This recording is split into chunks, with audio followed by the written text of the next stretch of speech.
يا هلال أهلا أهلا كيف الحال قد غبت وإليك اشتقنا وانتهى بعدك صار وصال نعطي صبرا نأخذ أجرا والله يرانا ويسمعنا نغفر زلا نوصل أهلا لأن رمضان يجمعنا.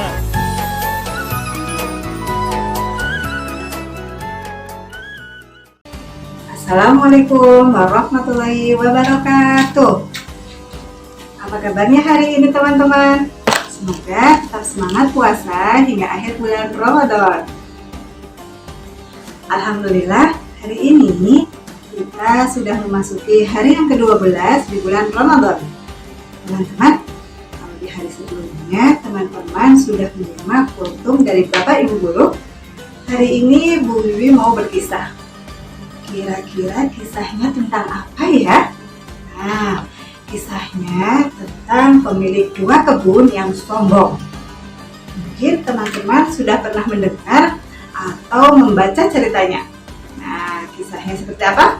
Kisah ini disebutkan dalam Al-Quran, surat Al-Kahfi ayat 32 hingga ayat 44. Kisah ini menceritakan tentang pemilik kebun yang dibutakan oleh kenikmatan dunia sampai-sampai mengingkari hari kiamat.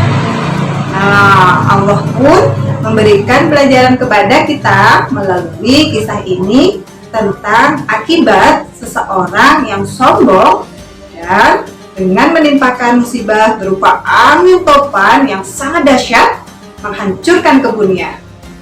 Oke, kita simak kisahnya berikut ini. Kisah pemilik 2 kebun yang sombong. Pada suatu masa, ada 2 orang laki-laki yang bersahabat sejak kecil. Walaupun bersahabat, keduanya memiliki kehidupan yang berbeda. Salah satu dari mereka adalah pemilik perkebunan atau si kaya, dan satunya lagi hanya laki-laki biasa atau si miskin. Sayangnya, si kaya ini memiliki sifat yang sombong. Kesombongan si kaya disebabkan karena ia memiliki 2 kebun anggur yang sangat luas. Masing-masing kebun anggurnya dikelilingi pohon kurma yang lebat. Di tengah-tengah kebun mengalir sungai yang airnya sangat jernih. Sungguh indah sekali penampakan kebun itu, membuat mata seakan tak ingin lepas memandangnya. Wahai saudaraku, lihatlah kebunku yang luas ini. Pohon anggurnya tidak pernah berhenti berbuah dan sangat enak rasanya saat dimakan. Apalagi pohon-pohon kurma yang selalu tumbuh lebat setiap hari, membuatku sangat bahagia. Benar saudaraku, kebunmu sangat luas dan setiap panen hasilnya selalu melimpah. Aku sangat yakin kebunku tidak akan pernah berhenti berbuah. Sekarang aku benar-benar telah menjadi orang yang paling kaya. Tapi ingat wahai saudaraku, semua ini hanyalah pemberian dari Allah. Jangan sampai kau menjadi sombong dan lupa untuk bersyukur kepadanya, Sang Maha Pemberi Rizki. Si kaya seolah-olah tidak mendengarkan nasihat dari sahabatnya. Ia lebih fokus memperhatikan perkebunannya dengan perasaan sombong dan bahagia. Keesokan harinya, si kaya pergi ke rumahnya dan melihat harta yang dikumpulkan dari penjualan hasil kebun. Ia pun berniat untuk mengumpulkan harta lebih banyak lagi. Kalau setiap minggu hasil panenku selalu bagus, aku yakin pasti hartaku tidak akan habis sampai berpuluh-puluh tahun lamanya. Setiap hari kebun anggur si kaya selalu tumbuh dengan baik dan subur. Hal itulah yang menjadikannya semakin bertambah kaya. Tidak ada sedikit pun niat untuk menyedekahkan harta kepada orang yang membutuhkan. Seiring dengan bertambah harta, bertambah pula kesombongannya. Suatu ketika, si miskin datang berkunjung untuk menasehatinya dengan bahasa yang halus. Tetapi si kaya merespon dengan kata-kata yang menyakitinya. Aku tahu kau iri dengan kehidupanku. Hartaku lebih banyak daripada hartamu. Dan aku memiliki banyak anak buah yang membantuku.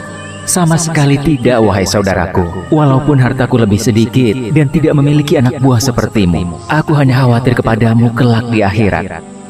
Aku kira hari kiamat tidak akan pernah terjadi. Seandainya aku mati suatu saat nanti, pasti Allah menempatkanku di tempat yang jauh lebih baik dari kehidupanku sekarang. Jadi, sekarang kau mengingkari adanya hari kiamat. Apakah kau juga mengingkari Tuhan yang telah menciptakanmu begitu sempurna?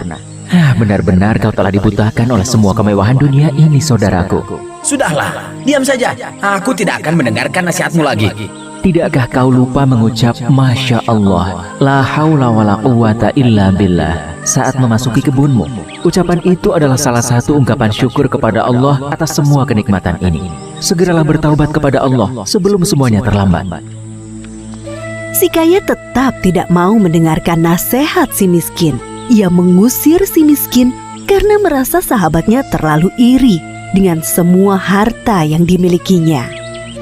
Setelah kepulangan si miskin, si kaya tidak berhenti untuk memamerkan hasil kebunnya kepada orang-orang di sekitarnya. Ia menjadi sangat sombong dan angkuh dari sebelumnya. Malam itu, hujan turun dengan sangat deras. Suara petir menggelegar di langit. Anehnya, si kaya sama sekali tidak terbangun dengan suara itu. Ia malah asik tertidur. Seperti yang disebutkan dalam surat Al-Kahfi ayat 40. Dan Dia Allah mengirimkan petir dari langit ke kebunmu, sehingga kebun itu menjadi tanah yang licin. Keesokan harinya, si kaya bangun dari tidurnya dengan puing-puing rumah yang hancur dan hartanya lenyap tak bersisa. Kemudian ia teringat akan kebunnya dan bergegas pergi ke sana. Sampai di kebun, ia tidak mendapatkan apa-apa selain kebun yang hancur hampir rata dengan tanah. Si kaya mulai menyesali kesombongannya selama ini. Ya Allah, kenapa semua ini bisa terjadi? Sekiranya dari dulu aku tidak pernah mengingkari nikmat-Mu dan mendengarkan nasihat sahabatku, pasti Engkau tidak akan menimpakan musibah ini. Sungguh hamba menyesal atas apa yang telah hamba perbuat, ya Allah. Penyesalan itu sudah tidak berguna. Semuanya sudah terlambat. Seperti yang disebutkan dalam surat Al-Kahfi ayat 43. Dan tidak ada lagi baginya segolongan pun yang dapat menolongnya selain Allah, dan Dia pun tidak dapat membela dirinya. Dan kisah dari pemilik dua kebun yang sombong. Adapun beberapa hikmah dari kisah ini yang dapat kita ambil sebagai pelajaran. Di antaranya adalah yang pertama, jangan lupa untuk mengucapkan Masya Allah, la haula wa la quwata illa billah. Tidak ada usaha, kekuatan, dan upaya selain dengan kehendak Allah. Dan senantiasa bersyukur dan tidak sombong atas nikmat yang telah kita peroleh. Akibat dari sikap sombong ini dapat membuat kita lupa akan keimanan kita kepada Allah Subhanahu wa Ta'ala. Seperti tidak mempercayai datangnya hari kiamat. Lalu, hikmah yang kedua adalah jangan pura-pura tidak mendengar atau marah-marah saat kita diberi nasihat yang baik oleh seseorang, misalnya oleh kedua orang tua kita, oleh saudara kita, teman kita, karena bisa jadi nasihat itu bentuk teguran dari Allah melalui lisan orang lain. Karena kehidupan di dunia ini hanya sementara, teman-teman. Jadi, jangan sampai kita dibutakan oleh kemewahan dunia. Padahal, kehidupan akhirat yang kekal sudah menunggu kita. Allahu a'lam bishawab. Jadi, teman-teman, demikian kisah dari pemilik dua kebun yang sombong yang bisa kita ambil hikmah dari kisah tersebut. Terima kasih teman-teman. Demikian ceritanya. Semoga bermanfaat. Afwan minkum. Assalamualaikum warahmatullahi wabarakatuh.